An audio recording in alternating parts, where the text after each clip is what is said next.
we've already had the Battle of the Bands. Now we're having the Battle of the Andrews today. Andrew Hedrick, of course, a two-time regional champion, winning both Knoxville and Orlando last season. At the time, those were the two largest tournaments of all time. Orlando, at least, was that. And now Andrew looking to make another victory run here in Indianapolis, and it is going to be on the back of the Origin form, Dialga V-Star, perhaps the biggest surprise in our top 8 cut, especially being piloted by, you know, such a well-known, well-respected player here in North America. Yeah, Dialga was probably shoehorned into the meme box, right? Where it's like, okay, it's a cool deck, it's a nice combo, but it's not powerful enough. But realistically, yeah, Andrew showing it's good enough. And now we have Andrew Mahone on the other side of the table, a lot of results at the international level, as well as that St. Louis regional champion back all the way in 2015. And I know another accomplishment he holds very highly is that top 32 finish at this past year's World Championships. He was one of the innovators of the Miraidon list, kind of put it on the map, and that became one of the most popular decks moving forward after Worlds. This event, though, he will be playing Chien Pao, Baxcalibur, of course, a beloved member of our community, one of the biggest content creators in the game, Tricky Jim, showing up on the main stage. And gonna have to get through Andrew Hedrick to move on in this top cut to try to win his second regional title. Now, this is the third time in this tournament that these players have played one another. They played each other in Swiss round number 9. Andrew Hedrick came out ahead, going 9-0 in day 1. They played each other again in round 12 of Swiss, where they actually ended up tying. So Andrew Mahone has improved his record against Hedrick in those 2 games. Will now be this full sequence. Will it come full circle? And we'll see Andrew Mahone come away with the win. I think the coin flip will be very important and very influential at this point in time. Whoever ends up going first will, I think it comes down to Andrew, Hedrick, sorry. Can he go first and evolve those Metangs soon enough, or can Mahone take advantage of the Beldums being in play and sniping them with the Radiant Greninjas? We're about to see the prize cards. 2 of the Beldums. Very afraid of the Radiant Greninja, deciding to live in the prize cards now. Wow, honestly, awkward prizes for both of these players. Andrew Mahone prizing 3 basic water energy. Andrew Hedrick prizing 3 basic metal energy. 2 Beldum for the prizes for Hedrick, and then 2 superior energy retrieval for Andrew Mahone. Oh, it's already looking a little awkward here. It is looking a little awkward along with those 2 superior energy retrievals. And now I wanted to point out how you mentioned that Mahone was the innovator of the Miraidon archetype, and Chien Pao has been dubbed the Blue Miraidon as well. So really cool to see how he can follow this up and see what he can do. Well, here we go. Top 8 underway. Masters Division. Andrew Hedrick versus Andrew Mahone. And it will be Mahone kicking things off, starting with that Chien Pao EX, immediately grabbing the deck to search with that Shivery Chill ability, allowing him to add 2 basic water energy from the deck to the hand. We'll see what else Andrew Mahone has to follow this turn up. I did see another Frigibax in the hand, so that will be nice to put that into play. 1 in the deck, 1 in the prize cards. He's got the Ultra Ball and actually a Nest Ball as well. Going to be an interesting call here, though. Do you go for the Bidoof? Do you go for the Radiant Greninja? I think you have to go for the Radiant Greninja because your hand's just not that great overall. And having extra cards gives you a chance at finding those Frigibaxes, more Bidoofs, the Body Puffin, and everything else you might want to have. So, yeah, a little underwhelming start here for Andrew Mahone. Does go for the Greninja off that Nest Ball. Big 2 cards here from Concealed Cards. We will see Andrew Mahone as well use that Earthen Vessel, searching the deck for 2 basic energy cards at the cost of discarding a card from the hand. No big deal to lose that basic water energy. Of course, plenty of access with a few superior energy retrieval. It is worth noting as well, 2 in the prize cards. That could definitely be a factor here. But this Earthen Vessel can get 2 energies from the deck. Looks like basic lightning energy will be one of the choices. That can be one of the problems with Chien Pao. How can you find your basic lightning energy? Andrew's able to do it pretty early here. We'll probably discard it with concealed cards. And now we'll have access to that through superior energy retrieval through the game, if he wants to work in an Iron Hands attack at some point. Now, I think Andrew might have not initially checked how many energies were prized, but he then did a double take to his discard pile, like, wait, how many energies am I down? Because he had to really dig through and decide which energies to choose here. So I think very aware that now there's 3 energies in the prize cards, which he definitely has enough to work with at this point in time, but it is something that could affect the gameplay here. Concealed cards from Radiant Greninja will discard a Lightning Energy, drawing 2 more cards. Andrew Mahone is able to find the rare candy, one of those old school rare candies, I believe, from that EX Holon Phantoms expansion. Already has Baxcalibur in hand, and I think is going to look to establish a Bidoof into play, more than likely. That is going to be the debate with this Ultra Ball play. Yep, and very important to get that into play as soon as you can. Now, also was debating whether to keep the energy or discard the Qianbao. Decided on the energy, which it feels good, right, under normal circumstances, but with 2 superior energy prized and so many energies prized, this could prove to be a little costly. Yeah, definitely could be. I will say superior energy retrieval might not be the first thing you think to check for with the first deck search. You know, it is a pretty important card here for Qianbao, but it might not be your initial feeling is how many superior energy retrieval are in the prize cards. So it might not be something Andrew's totally aware of. We'll see as the game develops, though, how things end up happening. Andrew has a pretty solid board here and will just be content to pass. No energy attachment for turn. I think wanting to keep the energy in hand, hanging around for concealed cards. Now Andrew Hedrick is going to kick off his turn, playing a Nest Ball, able to search his deck for any basic Pokemon to put it directly onto the bench. Beldum, Origin Form, Dialga V, Mew EX, and Radiant Greninja will be the choices for him to debate between.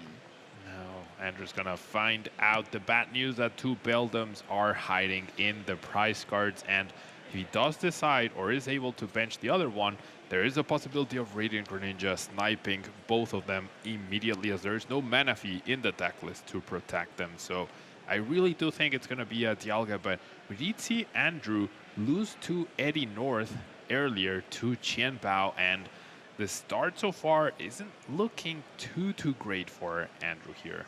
Yeah, we've definitely seen some slower starts from Andrew Hedrick on the stream today compared to what we saw from him in day number 1, where it seemed like it was just firing on all cylinders with his Dialga deck. Taking a moment to note the prize cards, a pair of Beldum hiding away for now, a bunch of energy cards as well, not available at the moment. Nest Ball here, having a few options. Depends on the strength of Hedrick's hand, but Radiant Greninja could be the best choice if he just needs a few more options. Yep. Now it is going to be the Beldum, though, so at risk now. Thinking about it.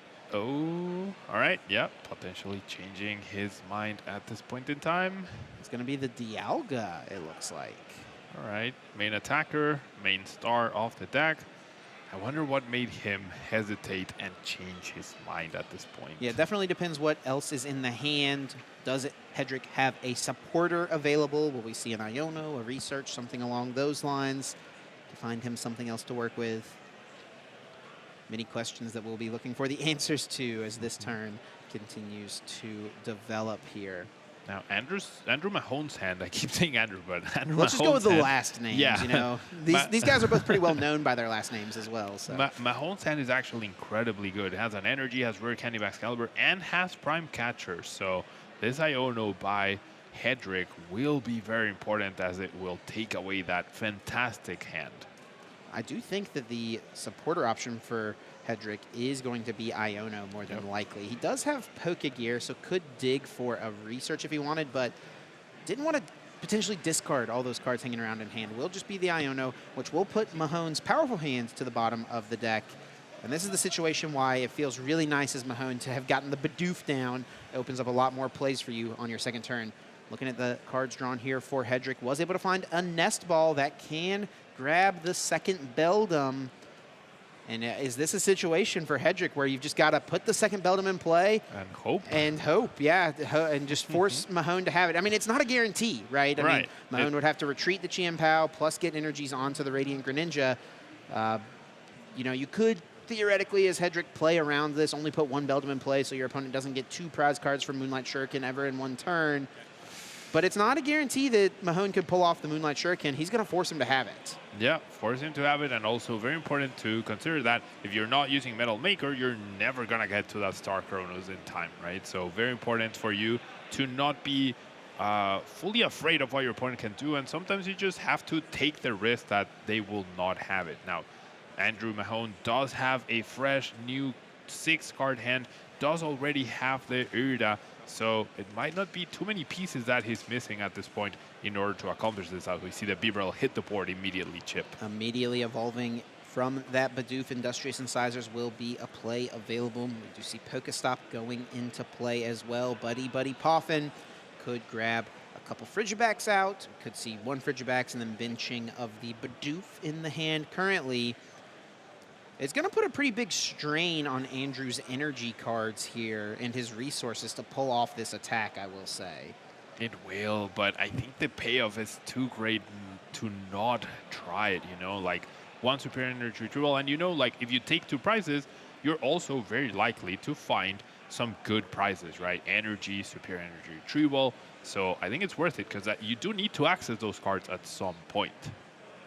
Yeah, just thinking through the sequence here. A lot of times you want to try to maximize by going for your Bibarel before playing your supporter for turn. Yep. But for Andrew to do that, it would come at the cost of Ultra Ball discarding a Bidoof and a Super Rod. He's actually going to use Shivery Chill first. Maybe we'll discard some energies with this. Andrew also has Pokestop to work into the mix potentially. Yeah, so Mahone needs 4 key pieces. Needs Rare Candy, needs Baxcalibur, needs the Prime Catcher to potentially switch, or just these 2 energies, and the Superior Energy Retrieval. He can search for one of the 2 item cards with Irida. He can also grab the Baxcalibur with Irida, but he needs Pokestop to find him one of the item cards that he needs, so that can go search for the other one with Irida. And I think that's what he's trying to piece out right now. How do you combine the Pokestop with the Bibarel, with the Greninja draw, to really maximize your chances and see as many cards as possible before you commit the Irida at this point? And I think this is why this deck, Chien-Pao Baxcalibur, is a deceptively difficult deck to play. It may seem straightforward, dump energy cards into play, but the difference between these sequencing decisions could be the differentiating factor between getting a knockout and not.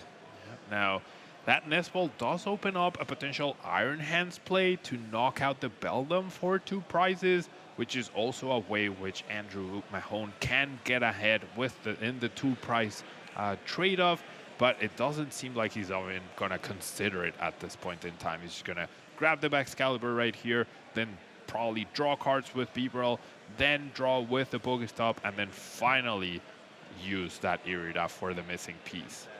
He's actually not even going to grab the Baxcalibur. We'll just be benching the Bidoof, failing the Ultra Ball. Probably going for the Industrious Incisors first, and hoping off of the Bibarel, off the Pokestop, to find one of the 2 pieces that he needs, either the Rare Candy or Superior. The Prime Catcher doesn't even have to necessarily work into the mix here. He's got everything he needs if he can just find Superior Rare Candy, right? Yeah, exactly. I really wish we had seen the Iron Hands right there, though. I think that would have opened up so many avenues for Mahone. Like, now as you're fully Mahone, committed. though, as Mahone, though, I think you really want to take out. I mean, if you're pulling off Iron Hands, that means you probably have the cards to pull off the Greninja, right? And I think pulling off the Greninja seems a bit stronger. Taking out both the Beldums, setting Hedrick back so far, seems pretty strong to me. Look at the cards drawn here, though. It looks like that Cypher Maniac's code breaking. That doesn't quite work. Nope. We're in the same spot, right? He's going to have to hit one off the Pokestop right now. Yep. Needs to find Superior Energy Retrieval or Rare Candy, and he doesn't. Nope, not available. No, there's no I don't think he can do cards. No, there's no more way to draw cards. You cannot play that Cypher Maniac. If you could draw the cards from the Cypher Maniac and Ultra Ball for the Baxcalibur, you'd still be a few cards short to discard for the Superior Energy Retrieval. So seems like Mahone will not be able to piece this together and will only be able to potentially knock out the... Can he even get a knockout this turn? I don't think he can. I don't think he can. He's got no energy available in the deck. He's got no Superior Energy Retrieval access at the moment. We're just going to see Ultra Ball for Baxcalibur, and then the Irida. Rare Candy can put it into play. It might not even be worth putting it into play if you're you're not going to be using that Super Cold ability. I have to wonder if it was worth it to draw the 2 cards with a Greninja instead of just holding on to that energy to guarantee at the very least a knockout, and it was also necessary to potentially retreat. If Andrew Mahone had also grabbed the Baxcalibur off of the Ultra Ball, after he drew with Bibarel, he could have put the Rare Candy and the Superior Energy Retrieval with the Cypher Maniac at the top of the deck, so you can see how crucial some of these decisions can be. Yeah, and it's really difficult to know. I mean, you can't possibly know what you're going to draw. So, I mean, generally keeping as many options open as possible is the strategy you want to go for. Mahone will just have to pass. Hedrick breathing a sigh of relief, and this is a big opening. Hedrick has an opportunity here to jump ahead. If Mahone had gotten the double KO, that would have been extremely strong. But now Hedrick is going to get 1 Metang in play. Research, discards the hand, looking for another Metang. Can easily retreat this active with the energy that he has now drawn. Also has the Prime Catcher. Hedrick chose not to bench this Mew EX. Imagine if he had benched it with the Prime Catcher. He could have copied Radiant Greninja to knock out both Frigibacks, assuming he finds enough energy through Metal Maker. So I'm really puzzled by that choice. Yeah, I mean, I think the bench management maybe gets a little awkward. He probably, well, I mean, he can't put another Beldum in play. They're in the prize cards, right? Yeah, exactly. Yeah, it's a good point. It's a good point. I mean, you want to work in the Zamazenta most likely at some point, but you've got room for Zamazenta and the Mew EX. Well, the thing is, as you were mentioning, for Andrew Mahone, he went for the potential game-winning play, right? That Mew EX copying the Greninja was also a game-winning play, right? You eliminate the Frigibacks.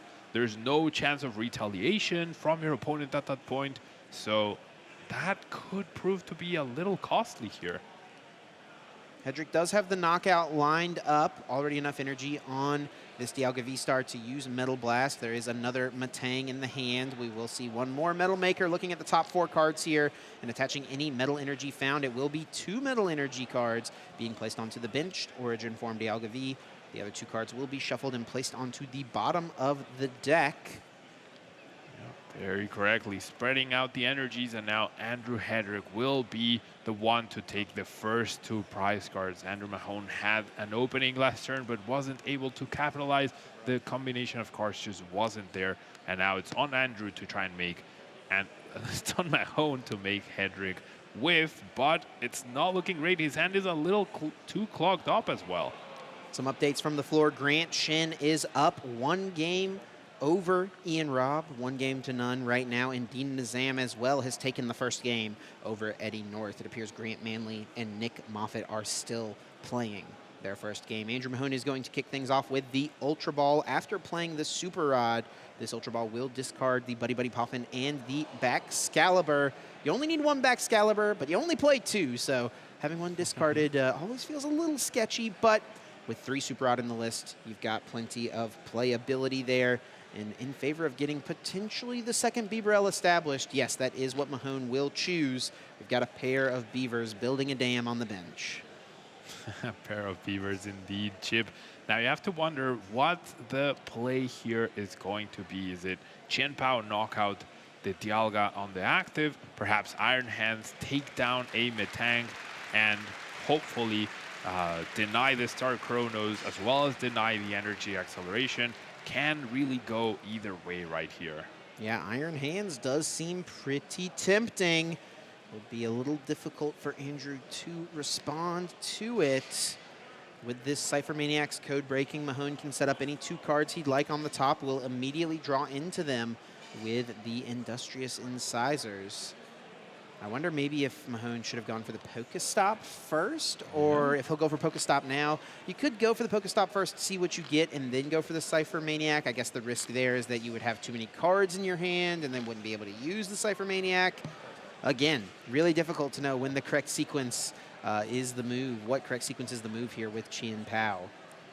Well, it seems like we're going to go with the Industrious Incisors, not wanting to discard that extra card, which is another Super Rod clogging up the hand, Chip. these draws have not been kind to Andrew Mahone. Super Rod is such an important card for this deck. You need to play multiple of them. That's why we see 3 be so popular right now in Chien Pao lists. You just don't want to find them all this early. Mahone is going to be forced to play this second one here, placing back just 1 Baxcalibur into the deck. Yeah, not the easy one to have. And I mean, with 3 Super Rod, this is quite fine, and I think it's one of the reasons why these lists are now playing 3 as opposed to 2 from the past. But we're going to see the backup Bibarel, and Andrew Mahone draws the Prime Catcher, draws Superior Energy Retrieval. Can he find an attacker? No attacker unless he wants to go in with the Iron Bundle. I don't think that's going to be the move. And I think we're going to see Superior Energy Retrieval discard the Prime Catcher. No, not before a Pokestop is used. Rare Candy, Chien Pao, and Irida going to the discard pile. Only Rare Candy will be added to the hand. Now, Mahone had the Irida last turn. What did he grab for the item card? Because he had to get the Rare Candy this turn. So what happened there? Yeah, I think he got the Ultra Ball prepping for the second Bibarel. Is that right? I think so. Oh, we still have concealed cards. Hold on. Concealed cards. Pokestop. Cypher Maniac. No attackers found. It looks like it's going to be Greninja here swinging for Mahone. Yeah, so we're going to try to go after the double Metang perhaps right here, but it's a turn too late, Chip. This is what we wanted to see the previous turn. Wasn't able to find the pieces on the previous turn. Has to settle for it now. And it will be over the course of 2 turns that Moonlight Shuriken will deal with these Pokemon. But honestly, at this point, Hedrick will have had 2 full turns of 2 Metal Makers. Sure, Mahone can go for the Moonlight Shuriken next turn with the Super Rod and potentially take those Pokemon both out. But Hedrick is hoping that he'll be able to get plenty of energy cards in play before that's a concern. Yeah, and now imagine if Hedrick can piece out. He does have the Prime Catcher right now. If he can piece out a Star Chronos KO into a Boss KO on the Frigibax, he's gonna deny anything that Andrew Mahone could possibly do during his next turn. So I think if you're Andrew Hedrick, that's what you're aiming for right here. Yeah, and I walked by their game earlier in round 12 today, and Mahone definitely aware of that being a possibility. Had 3 Frigibacks in play, 2 Frigibacks and 1 Baxcalibur, I should say, playing around the potential of Star Chronos, totally clearing his board. It was on something he's unable to do now in this game with a Frigibacks being prized. We do see Super Rod from Andrew Hedrick shuffling back 2 Metal Energies from the discard pile into the deck, increasing the odds for this Metal Maker hit. It will be a pair of Metal Makers raining energy into play is the hope here for Hedrick. You need 1 energy per Metal Maker. That doesn't seem like a big ask. Would you say, like, you have so many energies left totally in the deck, reasonable. You have 1 in your hand. Does play the Prime Catcher before committing the Metal Maker, so probably eyeing up the research before the Metal Maker. Not committing the attachment either, which I think would have been a big mistake right there. Can't forget that, Mr. Hedrick. He will go for it, attaching to the active. And he agrees with you, Pablo, that this does not feel like a big ask, that he feels like it is very reasonable that he would pull this off because he's going for the research first and only found 1 energy card. Actually found a Nest Ball as well to thin 1 more card out, probably grabbing the Zamazenta, maybe Radiant Greninja here. And also has the Boss's Orders in hand as well, so he can do the double knockout to completely deny Baxcalibur and leave Andrew Mahone completely toothless in this match. I think we might see Game 1 wrap up very soon, as long as these Metal Makers are not even good, just average, right? Or even, you don't even, like, it's less than average. 1 out of 4. 1 out of 4 twice in a row. Or, you know what, why not just hit both on the very first Metal Maker? Here we go, 4 cards being found. There they are, 2 energies being hit for Mr. Hedrick here. And I have to wonder, after the Star Chronos turn, after the Boss's Orders, will Mahone concede? He's not even going to wait it out. Andrew Mahone says, let's move to game number 2, and Hedrick gets the win in game 1. Now, that's what we need to see more often happen in Swiss rounds. Recognize that your opponent is too far ahead, move on to the next game. There was no more chance there. Even if they don't have the boss next turn, you're too far behind at that point. And Andrew Mahone so close to having essentially the reverse, right? Having that double knockout on the Beldum, completely denying the Metal Makers. That's what he was hoping for, especially after going first. He almost had it in his hand, but the timely Iono by Hedrick and the unfortunate draws from the Bibrel, the Greninja, and the Pokestop denied Andrew Mahone his 2-prize KO on turn 1. Now we do have extra time here for top 8. 75 minutes of Swiss allotted now, or not Swiss, 75 minutes on the timer allotted for these top cut games. But Andrew Mahone says, let's not waste any time. Let's get to this next game, make sure that if we have a long game number 2, that we don't even have to worry about it for game 3. And things were so close for Mahone in game number 1. Just could not pull off the turn 2 Moonlight Shuriken.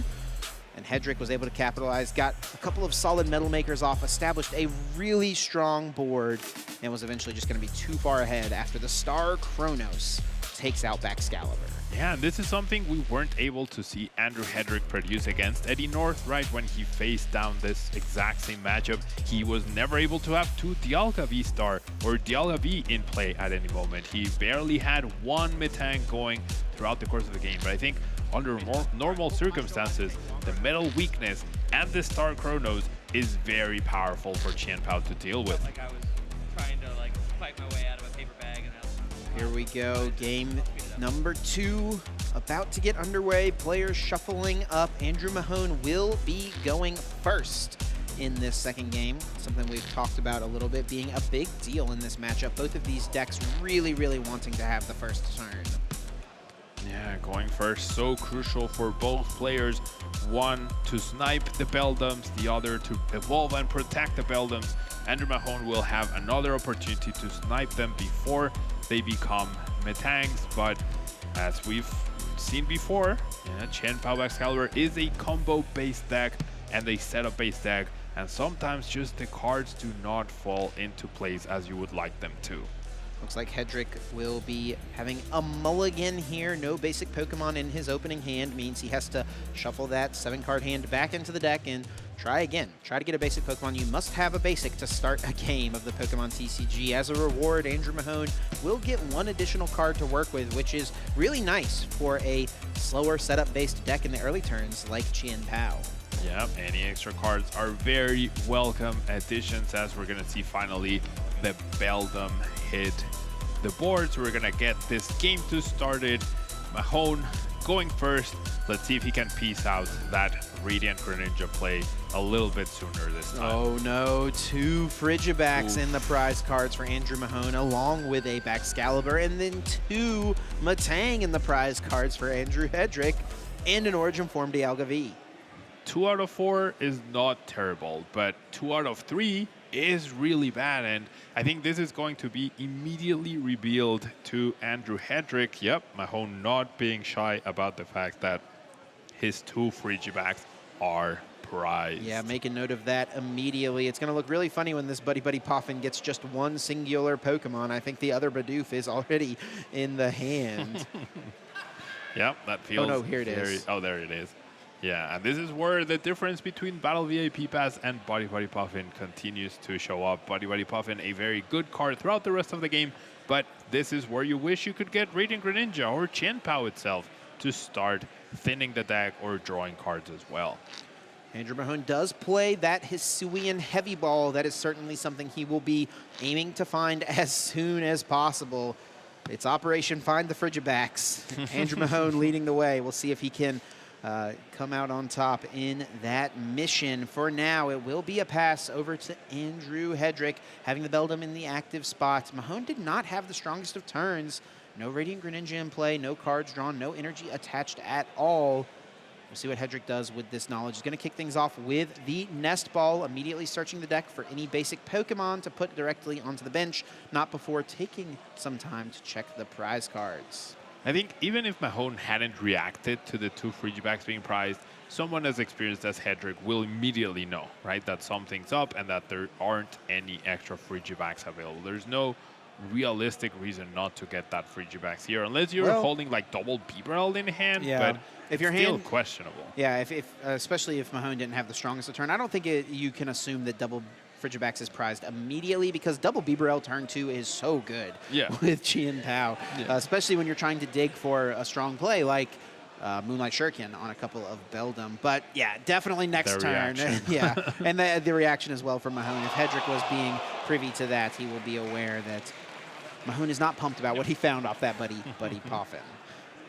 And now we're going to see Andrew Hedrick check his prices very thoroughly and probably establish the origin form Dialga here to start off the game. No, just going to go ahead and go for the second Beldum. I guess next turn is when it's the least likely that Andrew Mahone will be able to take down 2 Beldums, right? The more time that passes, the more setup that Andrew Mahone is, the more likely is that will happen. So going for the double or even triple Beldum here is ideal. Yeah, and I will be interested to see what is going to be the grab for Hedrick. Will it be the Beldum to make sure you keep an extra one in play, or the Dialga to make sure you establish your potential attacker? Looks like the answer for now is that Origin Form Dialga V. The crowd cheering to see it come into play. And Iono incoming, I believe, is the supporter for Andrew Hedrick. Yeah, the crowd going wild over that Dialga hitting the field. Unbelievable play by Andrew Hedrick, still celebrating that shuffle style as well. People very impressed with Andrew Hedrick at this point. Obviously we've got another tournament happening over on the other stage. VG popping off. I think they're finishing things up over on that broadcast. But over here, we're getting through our top 8. Andrew Hedrick finds the Iono. We'll shuffle the pretty large hand for Andrew Mahone down to the bottom after some mulligans were taken. And 6 cards apiece for these players in the early stages of the game. Just another update from the floor. It looks like Grant Manley has gotten the win in game number 1 over Nick Moffitt. That is going to be Control versus Chien Pao being played out there on the field going into their game number 2. Speaking of game number 2s, Andrew Hedrick here on his first turn in game 2 using the Nest Ball. Could go with the Greninja here, try to get a little bit of extra draw power rolling with concealed cards. Did also have the option to get a Beldum, though. Did have that option, Chip. However, he didn't have much else to work with. Does have a Pokegear, which is not guaranteed. Does have a few energies, which will get him extra draw power. So I think going for that and finds another Nest Ball to potentially get that third Beldum or second Dialga. There is merit to both. I think I like the third Beldum much more, but Operation Frigibax is a success for Andrew Mahone. Does have that Hisuian Heavy Ball in his hand right now, which will be a big sigh of relief for him. He'll be able to find that next turn. Hedrick will put one more Beldum into play, ensuring at least one Metal Maker will be potentially on the table next turn. And still has an energy to attach. I think the question here for Hedrick is, do you go for the Magnetic Lift, or do you get an energy attachment to your Dialga? And I think now with the research being found off this Pokegear, the answer is going to be attached to Dialga. I actually really like the Beldum. Oh, yeah? Just guarantee a Metang, guarantee your setup, because realistically, you only need 1 energy off of Metal Maker to knock out the potential incoming Chien Pao, right? So with the supporter already guaranteed, and that's the only reason why you would play the Pokegear before your turn ends, I would say. If you find a supporter, you know you have a free card essentially with the Magnetic Lift. If you don't find a supporter, then you're putting that research at the top. And that is what Hedrick is going to go for. Magnetic Lift, searching the deck for any 1 card and then placing it on the top of the deck. He will be guaranteed to draw it to start his next turn. And now the draw for turn from Andrew Mahone will be a basic Water Energy. And yes, Operation Find Frigibax underway, and it will be a success. Now, unfortunately, it does come at the cost of 2 Iridas and I think 2 Rare Candies at the bottom of the deck after that Iono. So we have 2 Frigibax, but we might not have a Excalibur or a knockout happening this turn. I'm not sure what else is in Andrew Mahone's hand at this point in time. There is a Buddy Puffin, there is a Safer Maniac, but there isn't much else, Chip. I don't think there's a way for Andrew to interact with the cards from Cypher Maniac. There's no Pokestop, no Radiant Greninja, no Nest Ball to get one of those Pokemon. And it will just be a fail of the Buddy Puffin. A use of the Hyper Blower on Iron Bundle, a desperation play, it looks like. Yeah, I mean, Andrew Hedrick doesn't know how weak Andrew Mahone's hand is, so he needs to prepare for the worst rather than the best case scenario. If he knew what was going on, he would just promote the Dialga knowing it's safe. But he doesn't have that piece of information. Seems like he's not even going to risk a single Beldum get KO'd by the Chien Pao. Just going to go for that Greninja, and he's going to be very pleased after he sees these top 2 cards get set and a pass onto his turn. So when you don't have much to work with in your hand as Chien Pao in this situation like Andrew Mahone finds himself in, what is the best 2 cards to put on top of your deck? I believe he chose Bibarel and Ultra Ball, which leads into... No, Irida and Ultra Ball. Okay. I was thinking Bibarel and Ultra Ball seems like the best combination. You get your Bibarel, then you draw your Ultra Ball, you Ultra Ball for the second Bibarel, and then you can get a fresh set of cards. He's choosing Irida and Bibarel. There's also merit to that. Will guarantee rare candy backs caliber, plus the energies from the Chien Pao might get him closer to a KO, but a big thing is there's only access to 2 energies next turn. There aren't any in the discard pile, so getting a 5 energy KO on a Dialga V-Star is going to be pretty much impossible for Mahone next turn. It's already looking a little difficult for Andrew Mahone. Could also retreat this Frigibax, value protecting this, especially with 1 in the prize cards, but does the potential of setting up double Bibarel next turn outweigh that? And I think the answer for Mahone here is yes. And even Mahone saying, yeah, this is not great for me, but we'll see what happens. Yep. Top decking that Metang that he put there with Magnetic Lift. Gonna replenish the deck of the Metal Energies with the Suprod. Gonna have a straightforward, clean research for 7 here, Chip. And Andrew Hedrick about to be in a very dominant position in this game. Yeah, I mean, he's going to be jumping pretty far ahead here. I think the only other thing he would like to find would be another Origin Form Dialga V. I mean, obviously he has to power up the Dialga V Star, but with a research incoming, with an energy to attach for turn, with the Metang already set up, I feel like there's pretty good odds of that happening. Yeah, you need to majorly whiff no extra Metangs, and then the Metang Metal Maker would also need to not find any energy whatsoever. We do see an Ultra Ball to establish the backup Origin Form Dialga V, and see the concealed cards as well. In case you draw one, then you can Ultra Ball for Metang. Hold on here. It's not a guaranteed hit. Yep. Hedrick also may, at this point, go... I mean, do you go for the Dialga V or do you go for the Metang, is the question. Because your 1 Metang is not guaranteed to find you an energy card.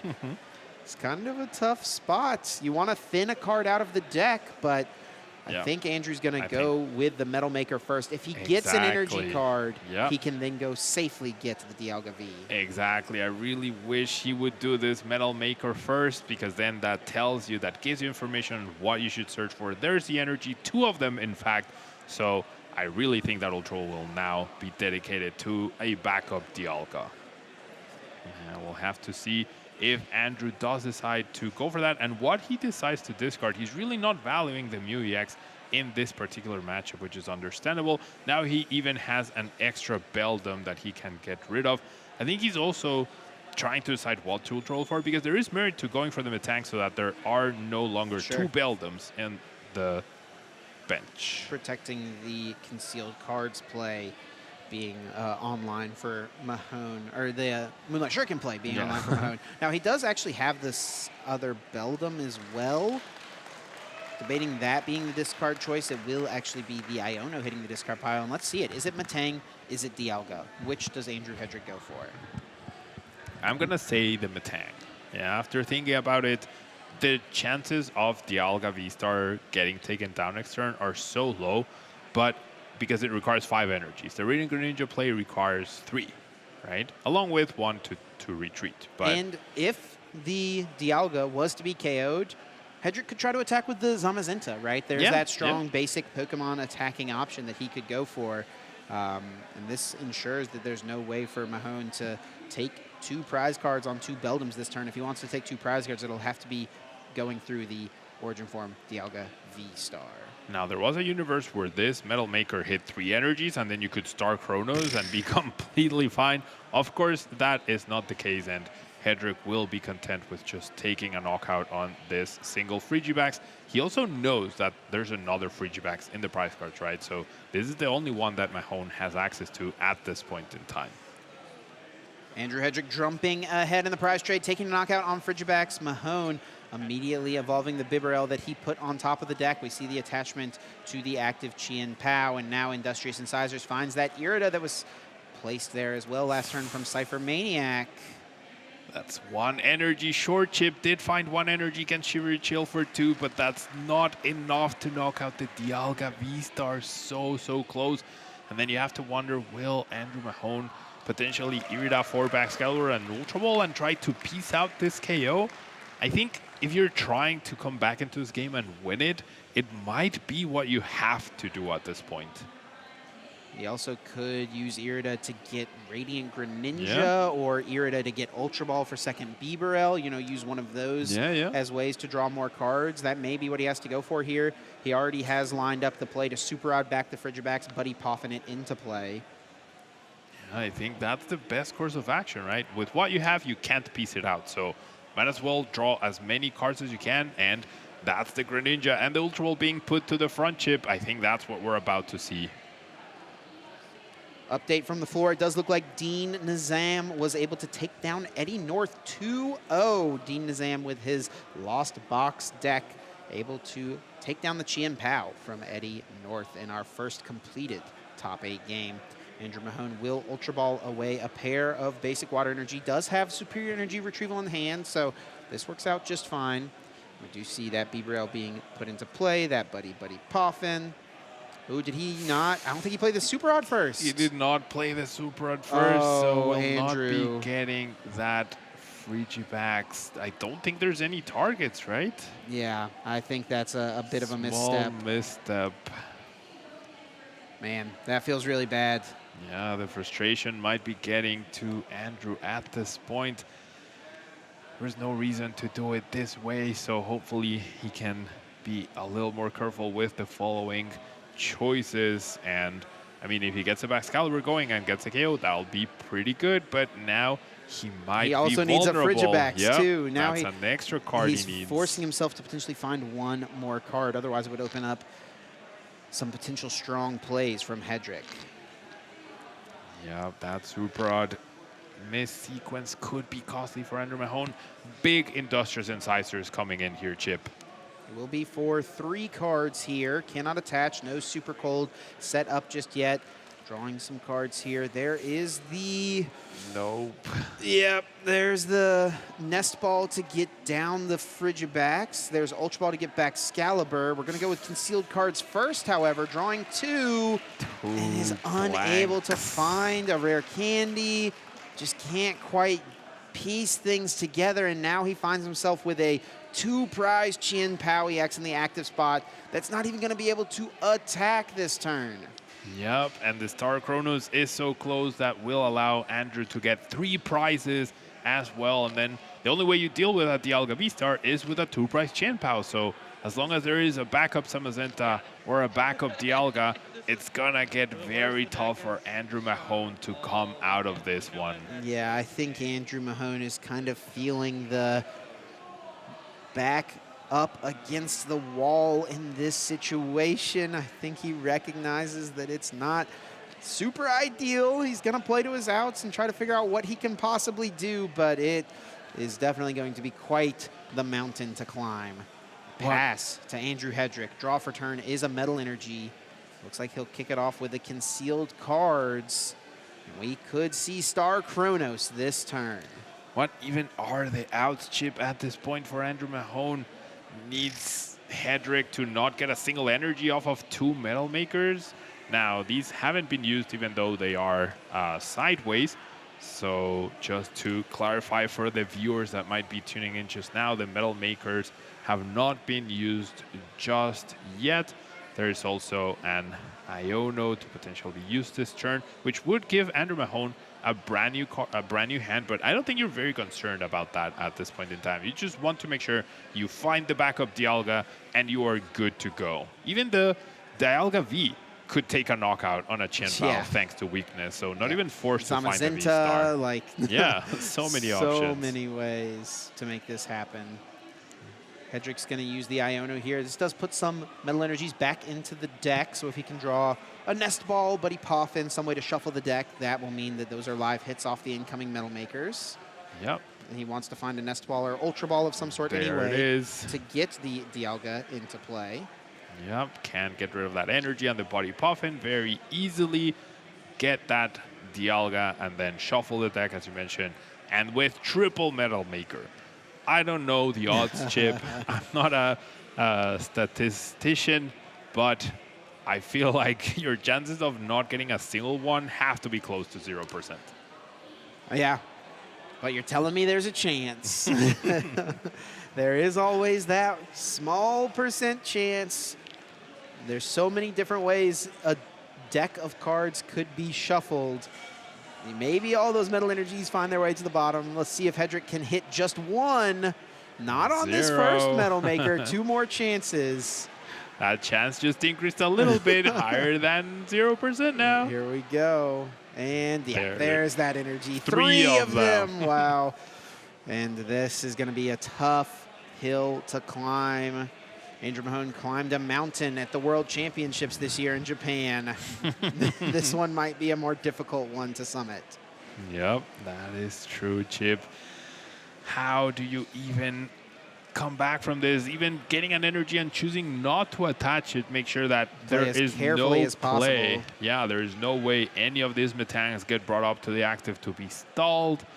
Andrew Hedrick playing this perfectly and taking advantage of Andrew Mahone's poor start. Star Chronos, V-Star power, marker being flipped over, and Hedrick draws again. His second turn in a row. One of the most powerful effects in the history of the Pokémon TCG. There's a reason that this attack costs 5 energy cards, but it is the power of Metang that allows Hedrick to get there. Yeah, we have the backup Dialga V-Star. I can't see how. I mean, 6-1 price comebacks have been made before, but how? Not against a board like this. A way. Nope. Feels like all but a formality at this point, the fact that this game is still being played out. I mean, can't blame Mahone for sticking it out. There's no downside to doing it. Yep. I mean, at this point, are you hoping for what? Like, no, there's nothing. Some massive multi-prize penalty. Gameplay error. Yeah, massive gameplay error.